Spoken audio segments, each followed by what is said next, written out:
guys, good morning. I just want to prepare myself because may pupuntahan tayo today.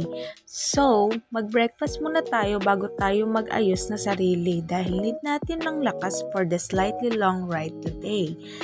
So, ayan nga, samahan nyo ako mag-GRWMA. May ganun? Get ready with me guys. So, katatapos ko lang dyan maglagay ng sunscreen, counting lipstick lang, mascara, tapos curly-curl lang natin para naman tumaas yung ating pilik mata.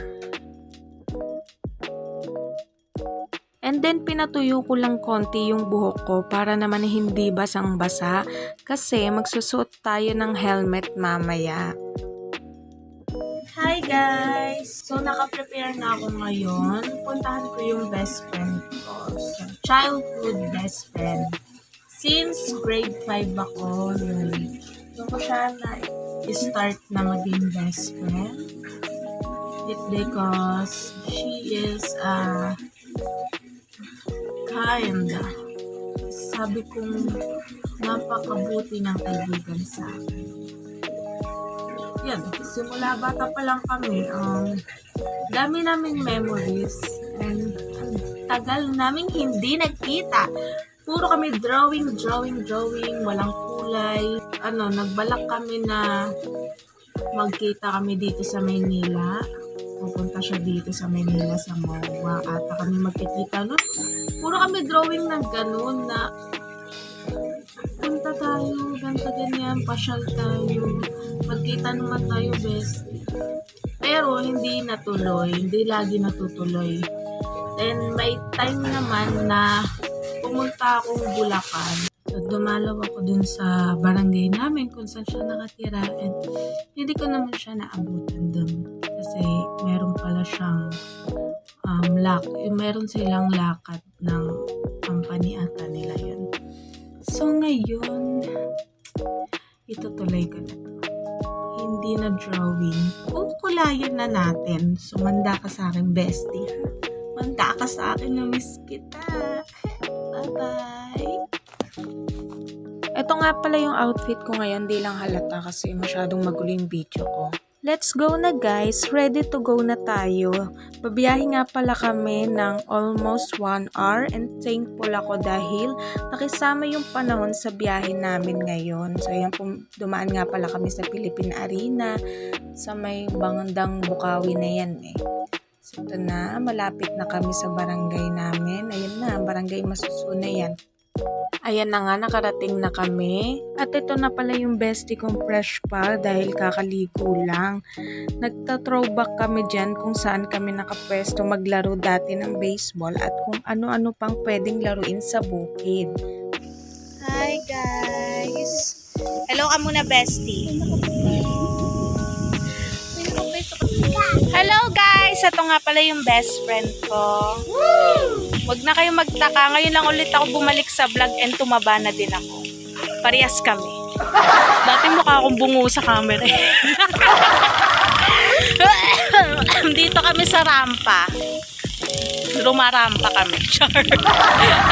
Naiya ka ba, bestie?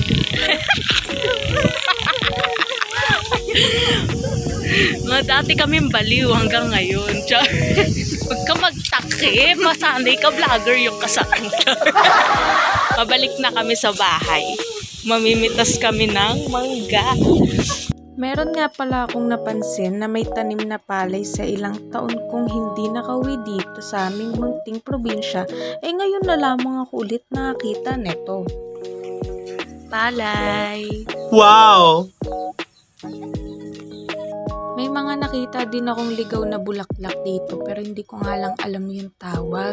So ayan nga, nag-start na kaming manguha ng mangga sa puno nila bestie at nang may mauwi ako sa Maynila kahit papano. Pinagluto nga din pala kami ni Tita Tina ng masarap na merienda.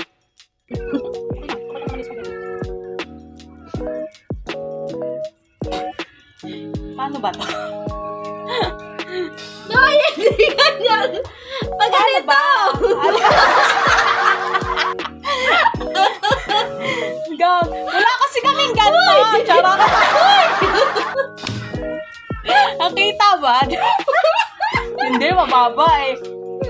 Kaya pala sabi ko, ba't hindi umaano? Nag-aalakad akong di nagluluto.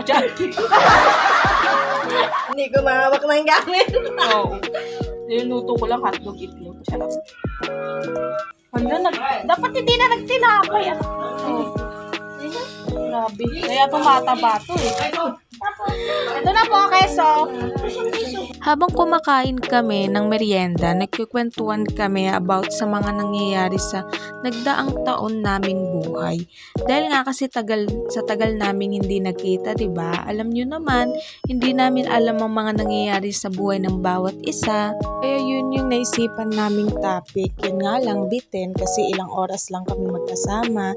So nagta-throwback din kami yung mga nangyari sa amin nung bata kami. Ang dami-dami naming mga unforgettable moment nun. Hello! So, may sitaw. Bye-bye na, Shyla. Bye-bye. Bye-bye, bestie. So, ayan yung iba naming updated picture ngayong nasa motherhood na kami. Although, parehas kaming tumaba, sadya namang maganda pa rin. Bumiyahin na nga pala kami ng asawa ko, pabalik ng Maynila niyan. Sobra talaga akong nabitin sa bonding namin ni Bestie. Kung pwede nga lang mag-overnight, ay sadya naman talagang masusulit ang aming bonding ng Bestie ko. Kaso nga lang, may pasok ang mga bata bukas, kaya hindi pwede. So, ayan, rides kami pabalik with sound trip ni Flo G. Inabutan na pala kami ng gabi dyan kasi mga 4:30 ata kami bumiyahe pabalik. Hi guys! So, I'm finally home now. Medyo pagod yun. Pero, I was enjoying naman dun sa pagpasyal namin sa Bulacan kasi a year na din yung last na nagkita kami ng best friend ko na yun. Hana is super kind and napakabait niyang kaibigan. So, crazy and so jolly. Yun. Paano ba sabihin? Jolly yun. Palatawa. Laging happy lang siya. Joker din. Nakilala ko siya nung lumipat kami sa barangay nila. Then, naging classmate ko siya dun sa school, grade 5 yun. Dun kami nag-start na magkakilala. And yun, naalala ko nun meron akong booklet na Hannah Montana nun. And sabi niya sa akin ng time na yun na, yan, hala, pangalan ko yan na. Ganun. Doon kami nag-start na mag-build ng memories namin, mag-build ng relationship as a best friend. Kaya, kasi magkasama din kami dati sa church. Sinama niya ako. Buong family niya kasi is born again. Yun, mama at papa niya, mga kapatid niya, pati siya. Then, sinama niya ako doon. Doon lalong lumalim yung pagsasama namin as a best friend. Pagdating ng grade 8, yun. Senior high school K-12 kasi huminto ako 1 year dahil sa paglipat namin sa Laguna din doon. Doon na kami nagkahiwalay dalawa. Naghiwalay kami dalawa doon and siguro year bago ako pumasyal doon sa kanila sa Bulacan and taon-taon hanggang sa nandito na ako sa Maynila, nagkaasawa na ako, nagkaanak, pati siya, nagkaasawa, nagkaanak. Ay, puro drawing na lang kami. Yun nga, siya yung unang nag-suggest na pagpunta daw siya sa MOA, magkita kami, and ayun. Di naman natutuloy kasi for the busy ang lola, yun. For the busy ang busy lahat. So ngayon, nagkaroon ako ng time and naisip ko what if i-surprise ko siya. Then, naisip ko din, paano ko na-surprise? Pumunta ako doon, then wala siya. Yun. Kaya hindi ko ginawang surprise yung pagpunta ko doon kasi yun nga.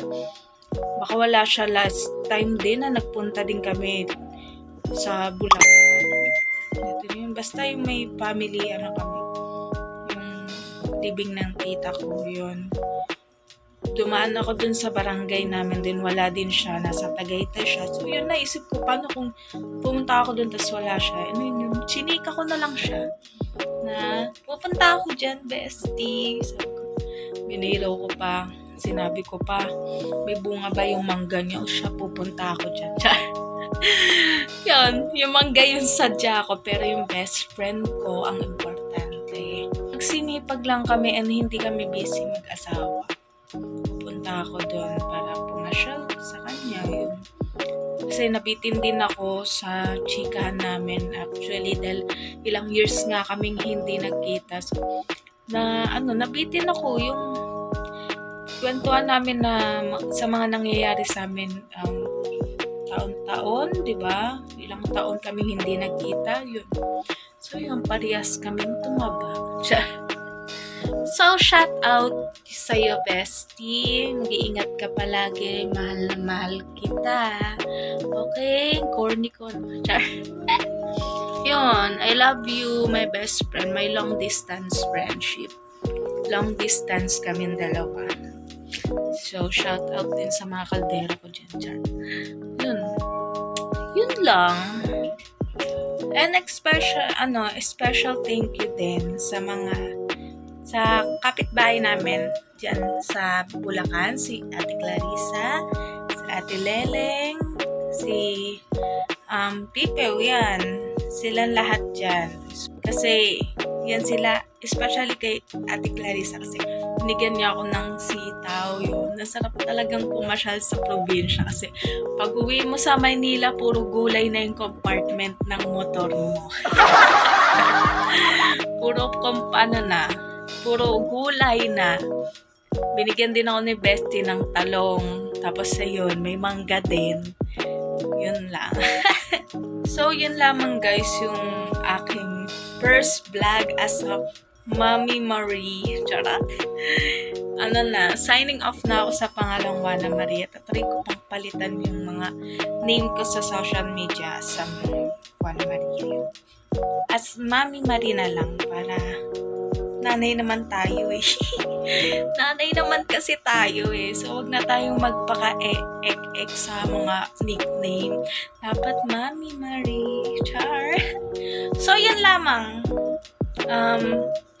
Kita na lang ulit tayo sa aking next vlog. Or manood kayo sa aking mga mini vlog. Follow nyo ako guys. And kailangan ko rin ng more followers sa TikTok dahil meron tayong at kailangan gawing challenge doon. Okay? So, ayun lang. Goodbye. See you again to my next vlog.